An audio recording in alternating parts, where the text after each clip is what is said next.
Hi there. In this quick video I'm going to show you how to upgrade the hard drive in this old Lenovo L420 to an SSD. So let's get to it.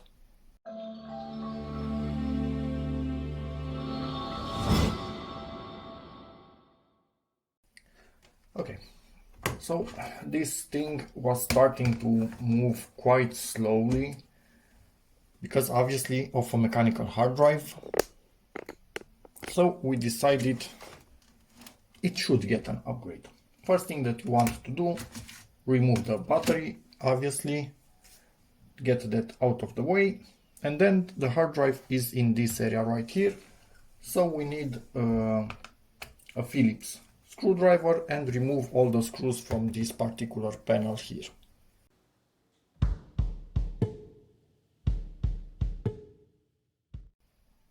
One of the screws from the panel is actually responsible for also holding the hard drive caddy in its position.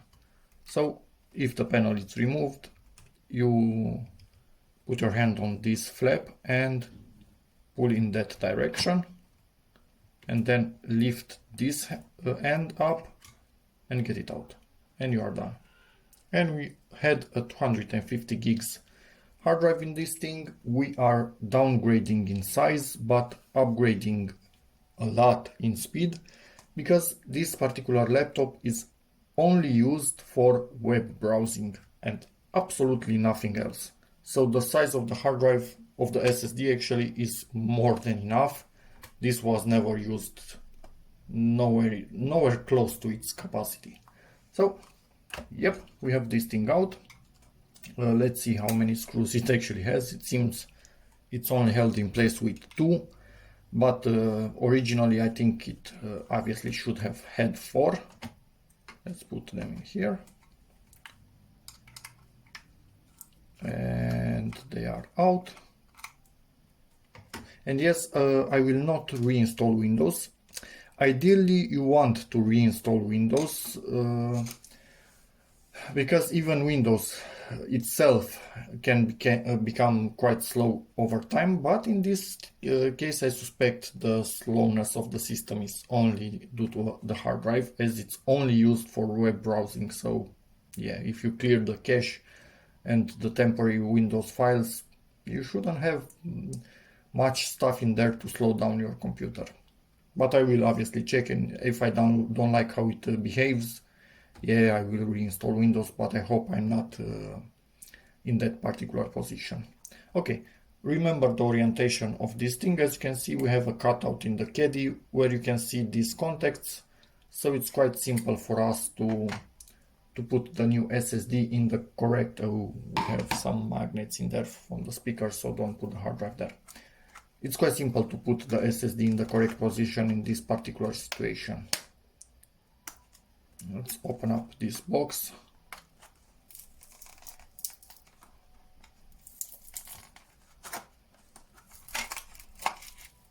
It's a bit stubborn. You have some lines where it should open up, but you probably all know that they never work. Anyway, almost dropped it. Don't care about this thing anymore. If you want to see some speeds, I think that's where they tell you. So there's that. This thing,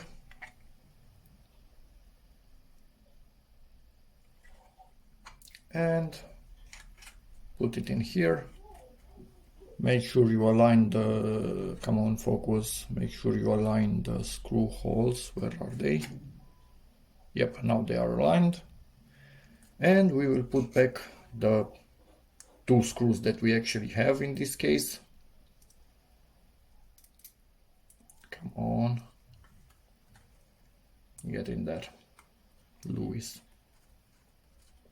You will recognize that from Formula 1 if you watched.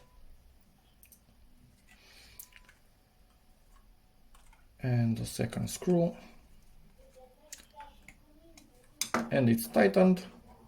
Now obviously we need to put this end in that hole, lower everything in place, and then pull it like this, and voila, we are done.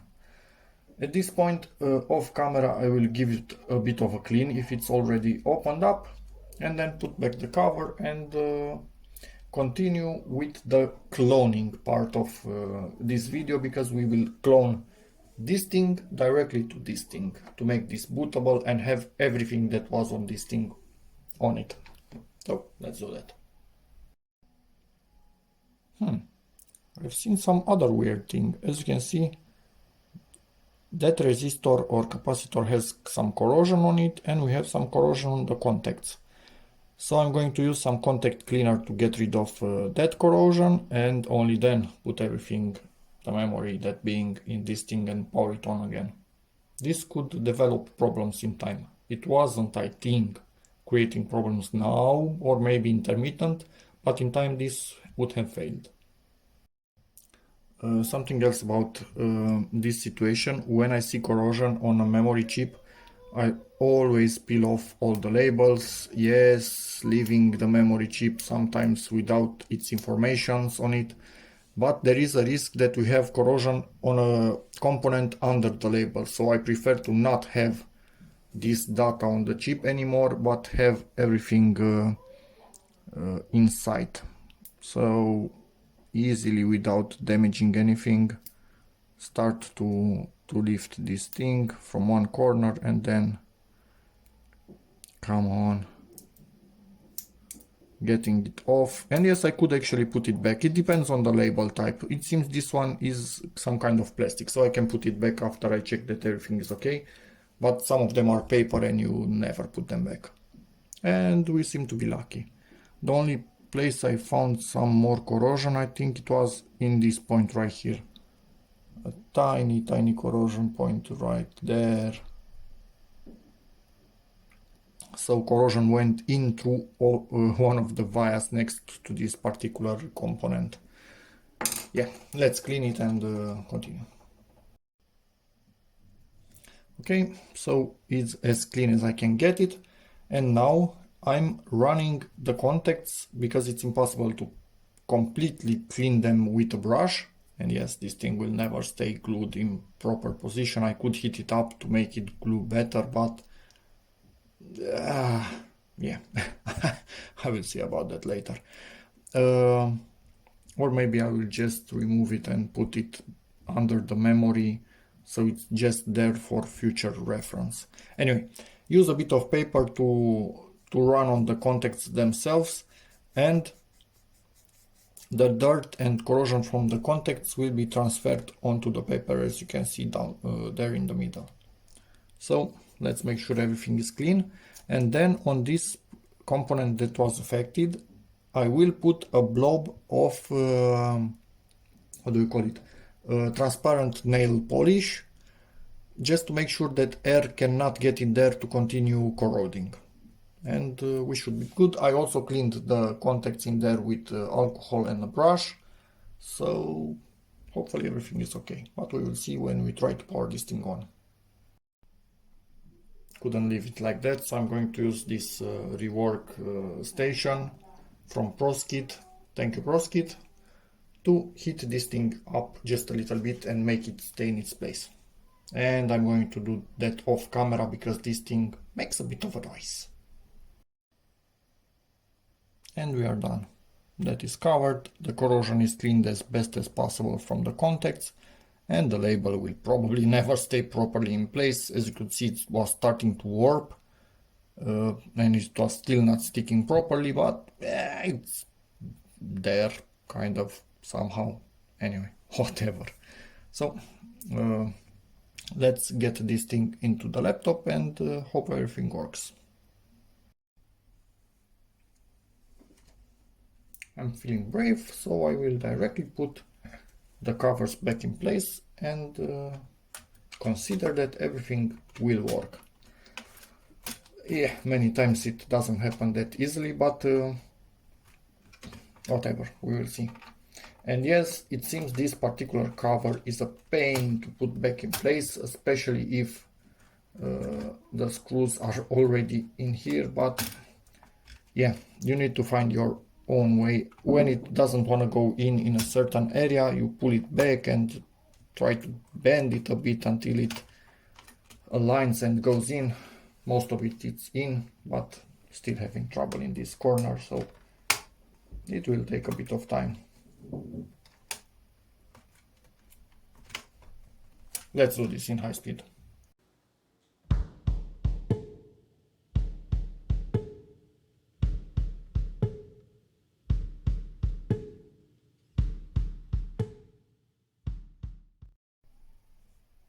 And as you can see, this thing is working perfectly, and it tells us it cannot find an operating system. Obviously its operating system is right here. So now we will boot from a USB drive to do the cloning itself, and I will link in the description of this video another video where I show you how to create that bootable drive itself. And you also need something else, obviously an adapter, but let me get that. Okay, this is the adapter that we are going to use. It's transforming basically SATA into USB 3 in this case. So this will be seen as an external hard drive from now on. They also have something that you can add to this that will actually enclose the whole thing, and you can use your old hard drive as an external hard drive, or you can buy directly an enclosure for external hard drives. They are really cheap, made in China obviously, so you don't lose this thing. You actually can give it a future purpose as an external hard drive, obviously.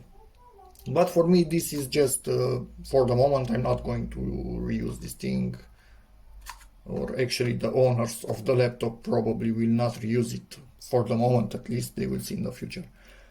So we will plug this thing in and boot from our USB thumb drive and clone that to the SSD in the laptop. And then we should be booting Windows, and everything should be identical to how it was on the hard drive.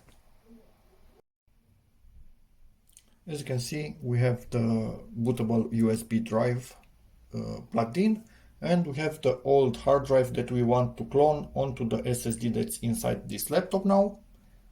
So let's power on the laptop. Sorry for the squeaking tripod.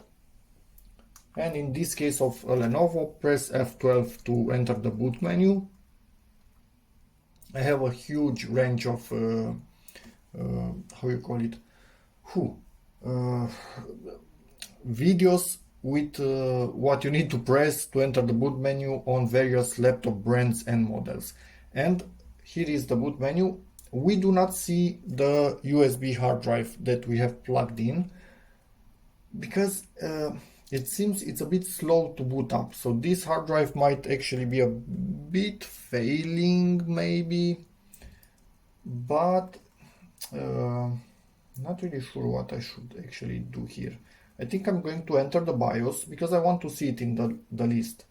I will enter the BIOS and then just go to restart and discard changes, and now press again F12 to make sure I see it in that list when we are booting up. That's what I want. And it's there. So now we also have the old hard drive that's plugged into a USB adapter. And this is DVD drive, this is the new SSD, this one. And in here we have our bootable USB drive and the old hard drive, but we want to boot from the bootable USB drive. So let's do that now. And the program will start to load, and I will let it load in high speed for you. It's telling us that it changed the resolution, okay. And it's telling us Minitool Partition Wizard will launch. Yes, that's what we want. So we gave another OK, and did I click on OK? Yeah, I did click on OK. It just takes a bit to launch. And we are inside, and here we can see the old hard drive with all of its partitions in here. As you can see, the data partition was almost empty. So there's that. In this particular case, this is our bootable, this is our SSD inside the laptop. This is connected to the USB adapter, and this is our bootable USB drive. So what we want to do is migrate OS to SSD or another hard drive. So let's do that. I would like to replace my system disk with another disk. Yes.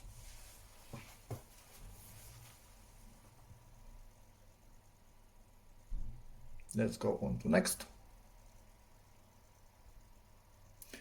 We will check this one because here is where we want the destination disk to be, where we want our Windows install.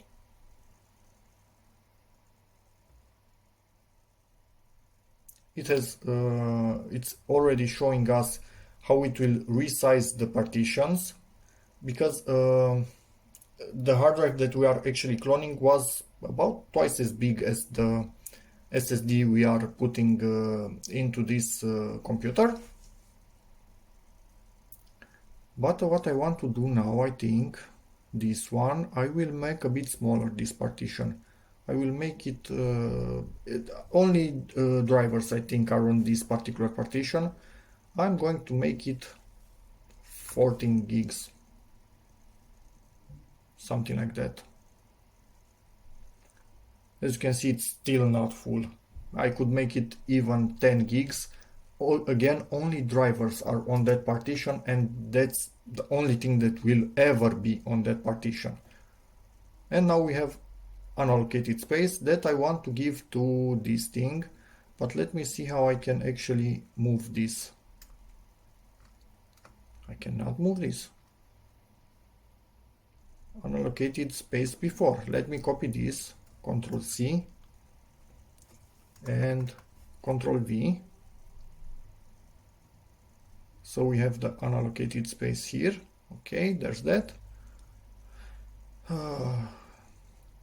Let's see, move the, okay, so I'm not used to resizing the partitions on this little program, but it seems it's quite intuitive. As you can see, I can move actually the place of this particular partition to make sure I have unallocated space in front of it. And now this one, I can actually enlarge. Ta-da! So now we have some free space on Windows Drive. Obviously, I will do a disk cleanup when booting up. So there's that. Next. And I'm guessing a finish. And now we need to go to apply. Close all other applications. They are already closed. And at this point, we will wait to clone the hard drive, the old one that's plugged into the USB adapter, to the SSD that's in the laptop on the inside, obviously. So get back to you when this thing is finished, because we don't have anything else to do at the moment, then wait. Okay, so this thing finished. Let's give it an OK. And at this point, I think we can directly close this. Actually, no, wait a second. Let me see what we cloned to what. So this first one, it's the new SSD inside the laptop. This is the old hard drive. As you can see, these are directly cloned. This partition, the Windows one, we made it smaller. It was 120 gig, now it's 100 gig. This one, it's, I think it was 827 megs and now it's 750 megs. And this one, it was 112 gigs and now it's 10 gigs because we only have drivers. And that's it. We cloned the hard drive connected to the USB port onto the SSD from this laptop. And now quit the program, yes. Shut down, yes. And at this point, Yeah, sorry for squeaking. Tripod once again. Unplug this hard drive. We copied everything from it. It's a bit warm. Unplug this thing. We can put that in here. And let's get back to the laptop. And hopefully everything will boot up directly and no other settings are needed to be done. Normally that should be the case.